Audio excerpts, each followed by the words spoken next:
진짜 이런 일이 있습니다. 제보를 주셨는데 지난 8월에 직장 상사와 출장을 가게 되면서 벌어진 사건. 네, 피해자 가족에게 받은 제보입니다. 이 피해자는 국방과학연구소에서 무기를 만드는 일을 하고 있습니다. 이 가해자는 한 팀에서 일하는 직장 상사고요. 올해 8월 초에 함께 경기도로 출장을 갔습니다. 이 사건 당일 다른 사람들도 함께 술을 겸한 겸 이제 저녁 식사를 했는데요. 피해자는 숙소에 카드키를 보관할 데가 마땅하게 없어서 이 가해자에게 부탁을 했다고 합니다. 맡긴 거죠. 이렇게 저녁 식사 후에 가해자에게 카드키를 다시 건네받았는데 서로 키가 바뀌어 있었던 거예요. 그 사실을 모르고 각자 방으로 가다가 마주쳤습니다. 그래서 피해자는 가해자에게 일부러 바꿔준 거냐고 항의를 했고 카드를 다시 돌려받아서 갔다고 합니다. 자, 그냥 뭐 여기까지만 들으면 해프닝 같죠. 자, 그런데 피해자가 자기 방으로 돌아간 후에 충격적인 상황이 벌어집니다. 자, 피해자 가족분, 제보자 얘기 들어보시죠. 가해자가 피해자를 못 나가게 막았고 이렇게 되길 그냥 자자라는 그런 얘기를 했고 이렇게 쌀쌀맞게 하지 마라 뭐 나한테 그러지 말라 이런 식으로 그냥 이랬다고 하더라고요. 10분, 20분에서 15분 뻗팅기면서 안 나가고 있다가 결국에는 가해자 나가는 그런 CCTV 장면이 찍혔고 무서웠다고 하죠. 그리고 이렇게 신고하는 것 자체도 무섭다고 일단은. 아니, 이왕 이렇게 된 거 한번 자자는 게 뭔 소리예요 도대체. 그러니까요. 이제 미친 거 아니에요 진짜? 네. 정말 비상식적이죠. 그러니까 피해자 측 주장이긴 합니다만 그 가해자가 방해 문과 현관문 사이를 딱 막고 서서 못 나가게 하면서 이렇게 된 김에 한번 같이 자자라는 얘기를 했다라는 거예요.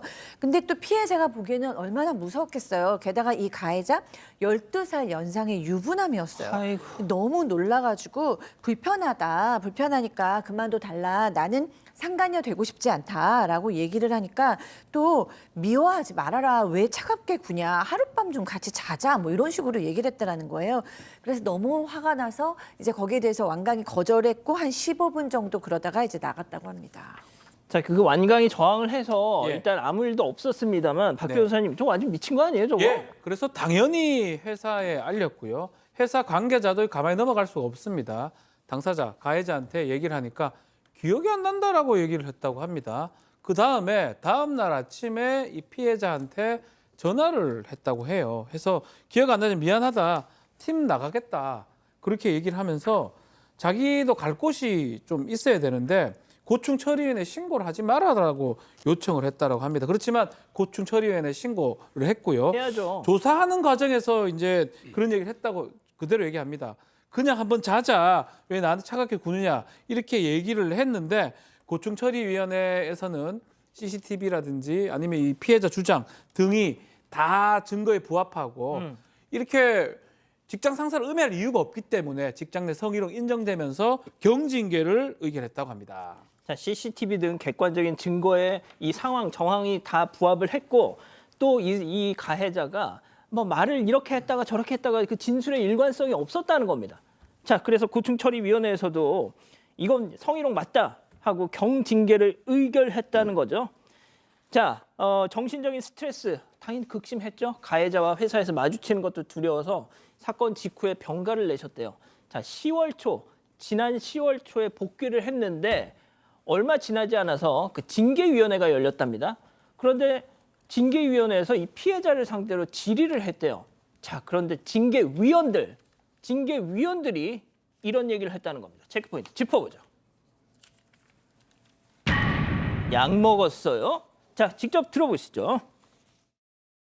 일단 위원장이 한 말 중에서 너 이거 정신과 약 먹는 것 때문에 다 이렇게 일어난 것들이 뭐 착각이라든지 뭐 망상이라든지 이런 거 아니냐. 위원 중에서 또 한 명은 뭐 그냥 뭐 피해자하고 뭐 각별한 사이다. 뭐 네가 잘못됐다는 등 쏘아 붙였다고 하고요. 이거를 피해자가 설명을 하려고 하면은 국회의원들 할 때 보면 그렇게 하잖아요. 모르고 발 끊고 자기 질문하잖아요. 알았다고 하면서. 위원들끼리 서로 동조하면서 이 사람 이게 각별한 사이가 많네 이런 식으로 뭐 끄덕끄덕하고 이런 분위기였다고 합니다. 울었거든요. 그러니까 그런 상황이니까. 네.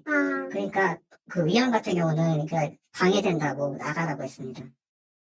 아니 저는 이 내용을 들으면서 계속 몇 번이나 이게 진짜 맞는 얘기인가 싶었다니까요. 네, 지난 10월 4일에 국방과학연구소 징계위원회가 열렸고요. 이 피해자와 가해자는 각각 다른 시간대에 참석을 했습니다. 이 피해자 측 주장에 따르면 징계위원들은 약을 먹고 망상이나 창난을 겪은 게 아니냐, 가해자와 피해자가 각별한 사이다, 왜 가해자의 아내를 언니라고 불렀냐 이런 막말을 쏟아냈습니다. 이 피해자는 우울증 등으로 약을 먹고 있었던 상황이었는데요. 그런데 이걸 두고 약으로 인한 망상이나 창난이 아니냐고 말해서 모욕감을 느꼈다고 합니다. 또 가해자와는 이 10년 동안 업무상 친분을 유지했을 뿐인데 징계위원들끼리 각별한 사이라고 서로 동조하면서 말했다고 하고요. 어떻게 저런 말을 할 수가 있는지 귀를 의심했다고 합니다. 피해자가 답을 하려고 했을 때는 시간이 없다면서 말을 자르고 계속 질문만 하면서 먼저 꼬리쳤다는 식으로 꽃뱀이라도 되는 것처럼 몰아갔다고 합니다.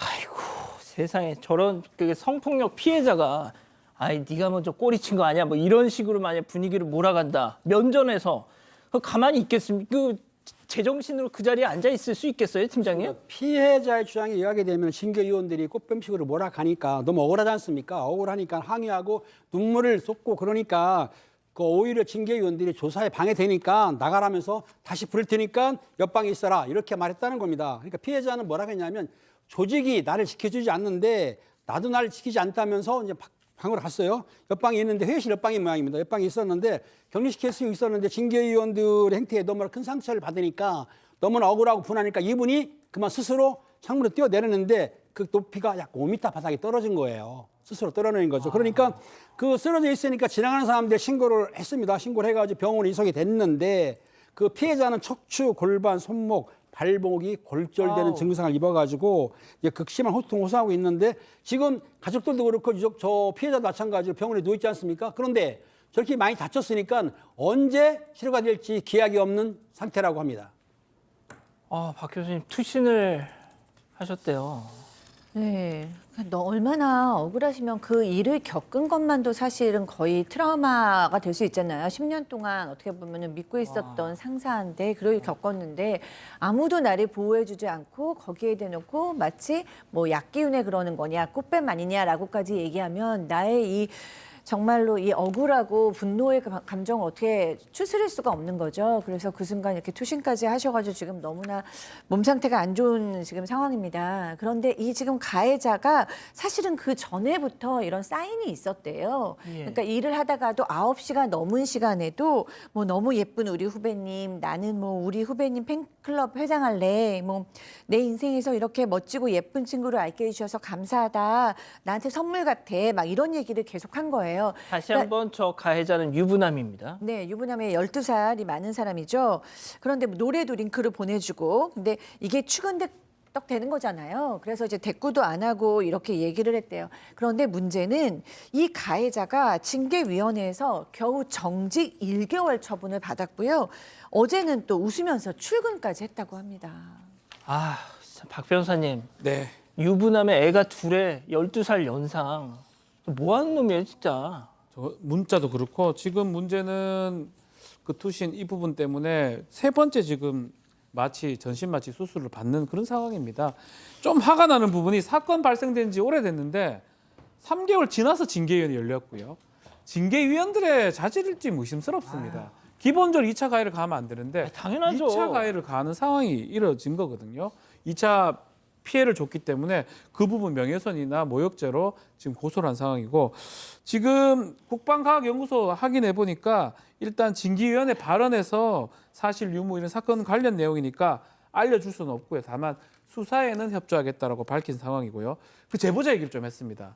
제보자가 그 가해자 얘기를 좀 하는데요. 여기 사고친 인물이 가해자가 원래 같으면 징계 먹었으면 타 지역으로 가야 되는데 이 사람 그냥 부서 이동만 했다고 지금 알려져 있거든요. 뭔가 징계 때부터 해가지고 계속적으로 봐주는 게 아니냐 이런 의구심이 든다고 제보자 측에서는 얘기를 하고 있습니다. 진짜 이게 그 징계위원회가 열렸던 현장에서 징계위원들한테 그런 모욕을 당하시니까 옆방으로 이동하셨다가 정말 그런 걸 하시면 안 되지만 너무 억울해서 투신을 하신 거예요. 그래서 지금 어떻게 보면 영구 장애를 얻을 수도 있는 그런 지경까지 되신 건데 야, 이거 진짜 좀 좀 제대로 좀 진상 규명을 좀 해야 될 것 같네요.